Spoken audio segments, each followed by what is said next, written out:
where I was really doubting about my decisions, and I was trying to rationalize everything.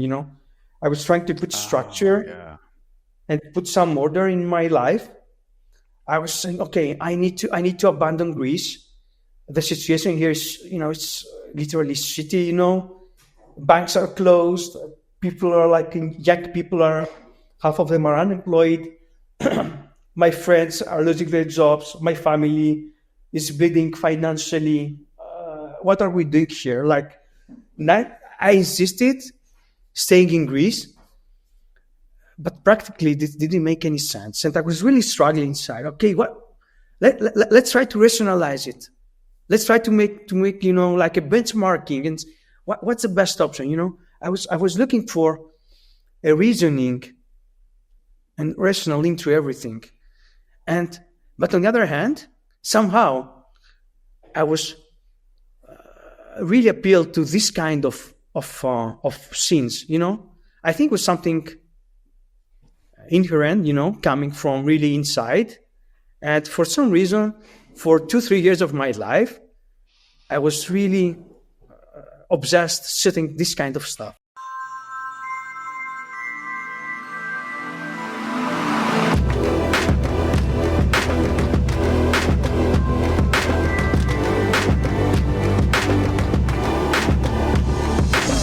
Let's start from the title. It's Wild Goose Chase. I think that's also reflects what we're gonna reflects also what the project is about.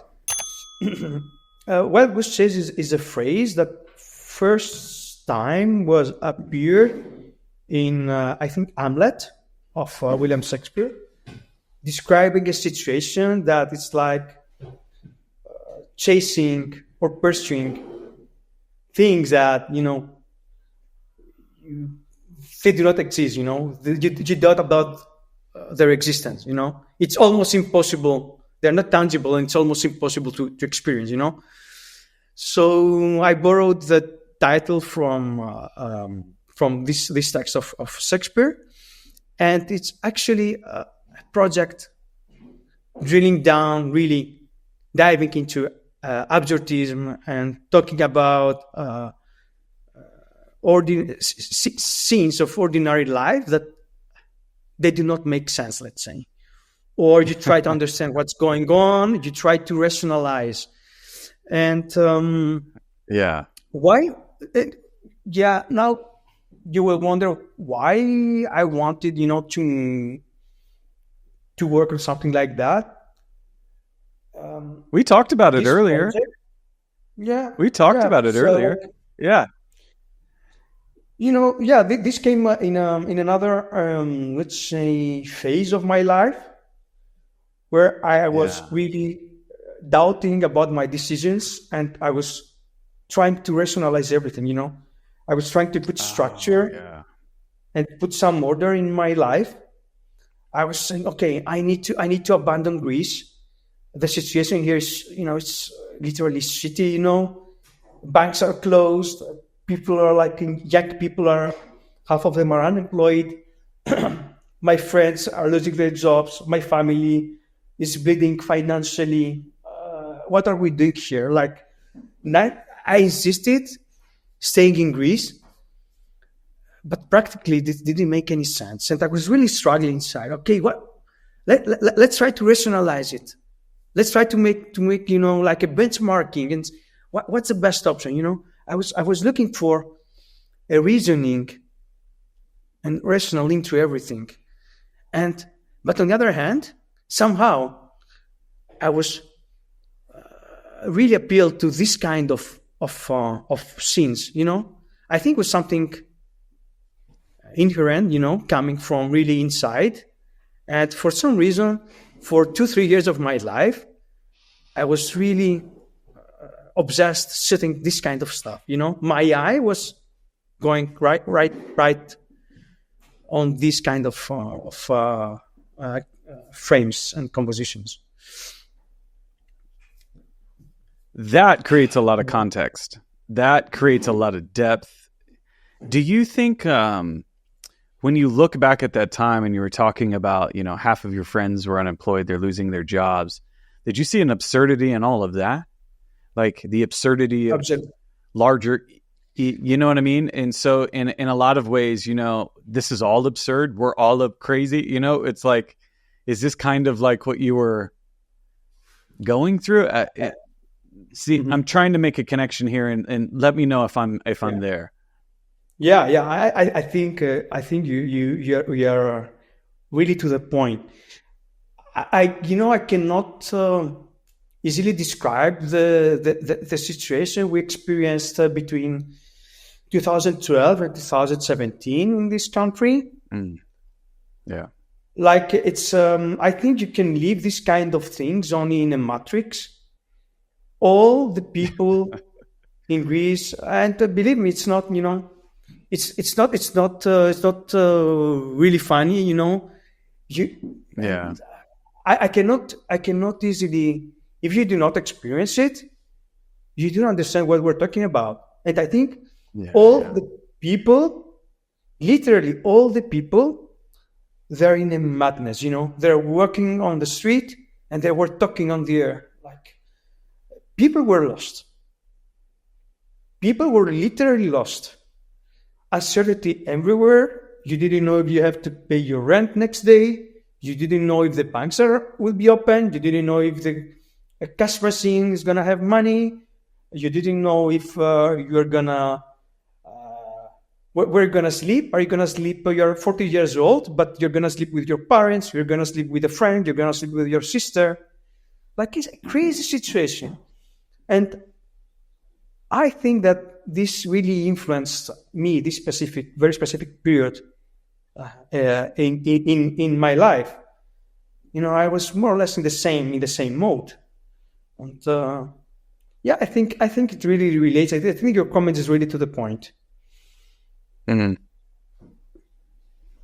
Yeah. Take us through a few of them. Take us through a few of them and kind of talk about what you're looking at, and we'll kind of take a look. They need, you really need to stand and analyze and understand, why is this like that? Why I see, for example, a Russian astronaut in Greece, like praised in Greece. We don't even have a history in a space industry, or like, why is that? Or like, what this course is doing here? Is it real? Is it fake? What are these holes behind it?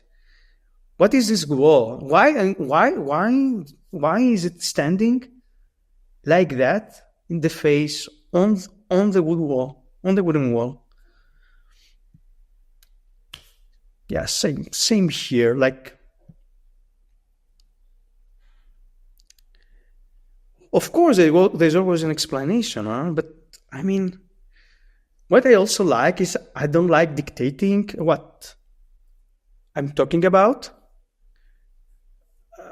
I always like allowing the people to read the photos, the photographs, but also, what they own think. They can translate my work just like they want.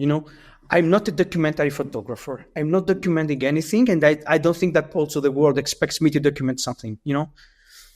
Yeah. I just express myself, but also I think it's very democratic that every person, every individual that let's say dives into my work to make his own interpretation and translation of my work, and it's completely fine. That also. Let's go back to that last one. Yeah. Out of the series, this one and the horse stood out to me, and I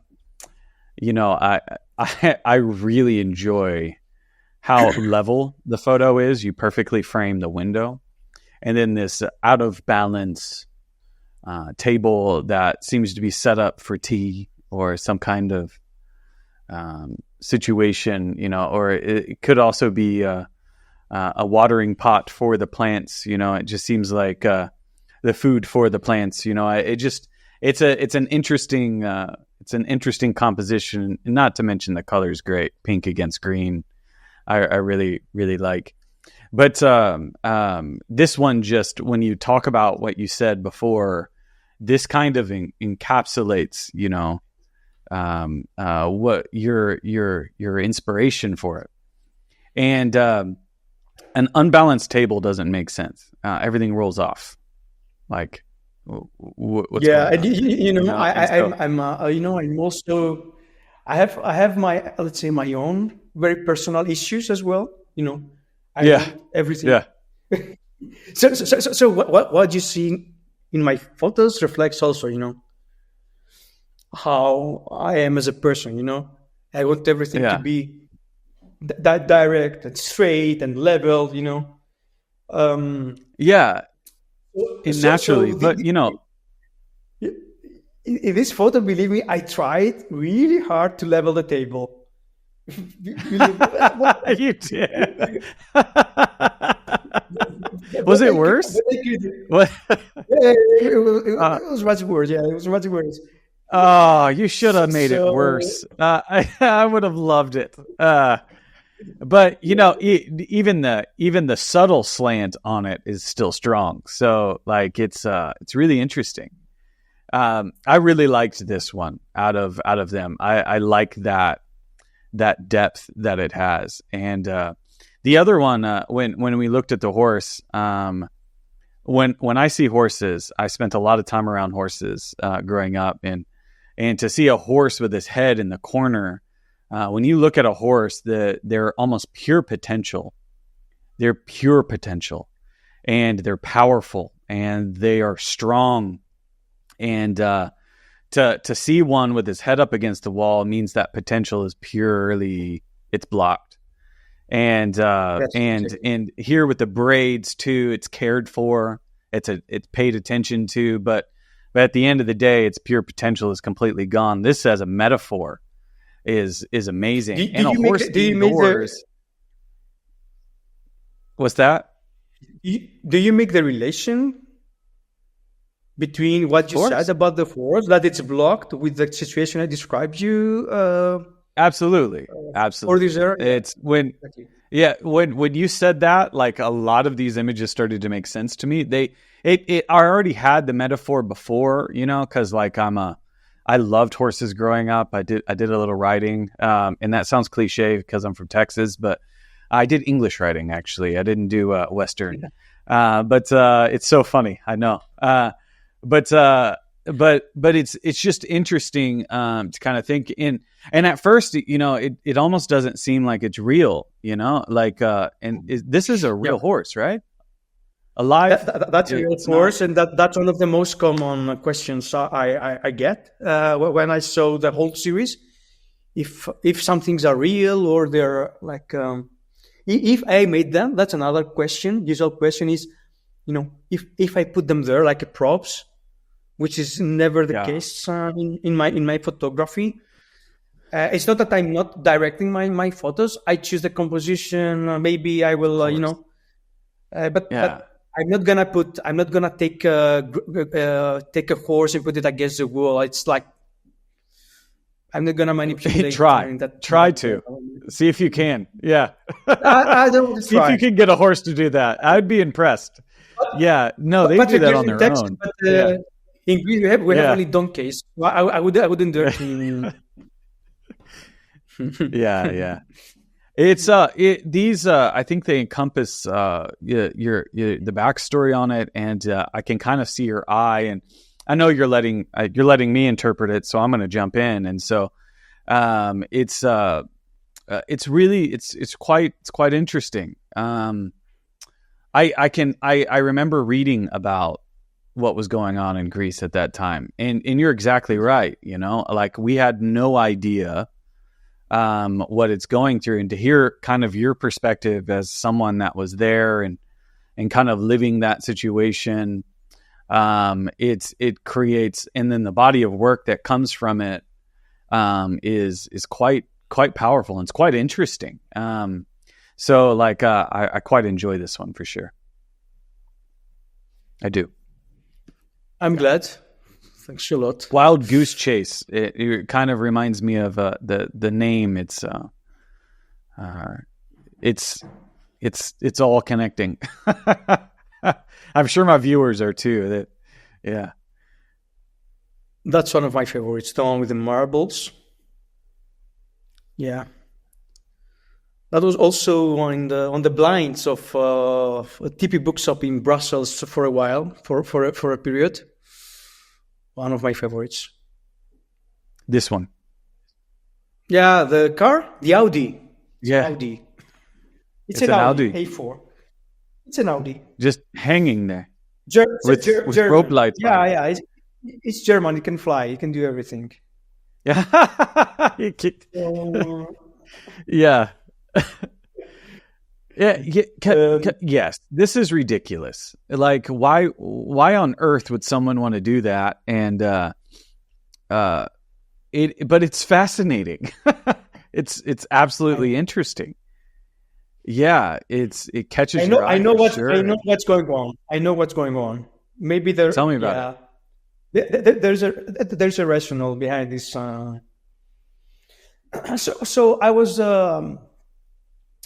When I was working still here in Greece, I was traveling a lot. So, if you go to the Greek, let's say, rural areas, like out of the big cities, you can see really crazy stuff. So I was driving one day, it was like daylight, and I'm passing through this point. And I see like this car hanging. I said, okay, what the fuck is going on here? Like, and I stop and I try to understand what's going on. And I observe that like 300, 400 like 200 meters before that, I crossed something like a car maintenance, like a mechanic store. I don't know how you call it, a garage, huh? And I made the assumption that, okay, this might be, let's say, like a guerrilla marketing for this garage. So I drive back and I say, is that yours? Yeah, it's mine. Do you like it? Yeah, it's really cool. And I said, I see some LED lights. Do you turn them on? I said, yeah, not always, but I said, okay, look, I'm going to do a job. I have like, I was doing a workshop. I said, look, I will turn back to my base around 9:00 in the night. Can you please turn the lights on for me? I said, yes, no problem. Okay, so when I was, from my return, I stopped there. Indeed, the guy remembered and turned the LED lights on. And also, accidentally, it was very rainy. And I got this beautiful shot. And what I really love is the documents. If you magnify the photos, you see that there are documents and folders on the back window, above the boot space, also the LED light somehow it's framing them. I love this kind of details, So that's the story of this photo. But what I think that also says a lot about my process. I'm very persistent. Yeah. So I'm not gonna lay down and say, oh, okay, that's it. I had this because maybe some other also people got shot this car. What I'm doing, I really persist and I try to control what I can really control, like the light and the conditions. Of course, I cannot control the rain, but I control if it's gonna be dark or if it's gonna be daylight. So I was persistent. I talked to the guy. I convinced him to turn on the lights. I was waiting to go dark, and I was waiting also the right moment because it was really heavy rainfall. So it was, let's say, too much. So I was waiting like 30 minutes, 40 minutes. I got the shot I wanted and went back home happy. And I couldn't sleep for one more night thinking about the photo. Yeah.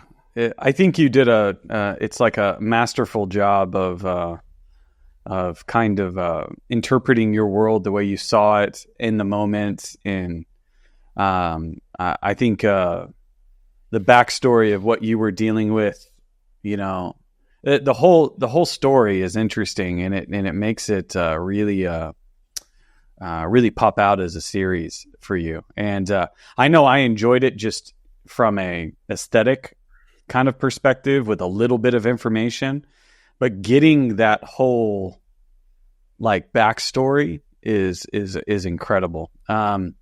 So how do you see this? Did you turn this into a book? Okay. Look, I could say that I almost burnt this project. I buried it. What? I don't know why. No. Yeah. See, it's absurd. It's another absurdity. Yeah. Yeah. I think so. The truth is that now I'm quite, I'm very committed on the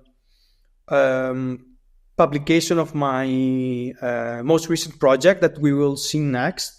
But I see that people love this project, and the truth is that it went in a few really good international festivals this one without doing anything. They were just asking for this project, for the Biennale in Korea, Athens Photo Festival, in Benaki Museum, I don't know, like in some really good international festivals.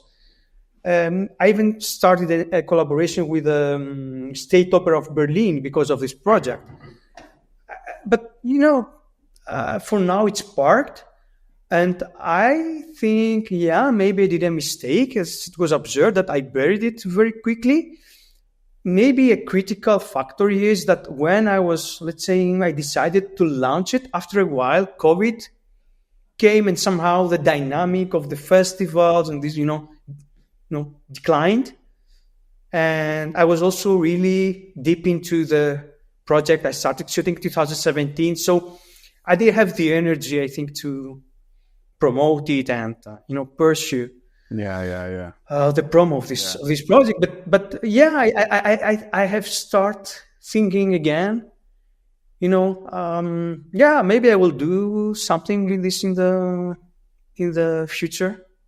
But not well, it's going to be in this podcast. It's good. It's going to be in this podcast, so I think people are going to get a chance to see it, and so it might have new legs for you, and so. But even at that, it's it speaks to you, who you are, and what you think about, and how you shoot, and I think it's a wonderful addition to kind of talk about your visual language and how you use photography.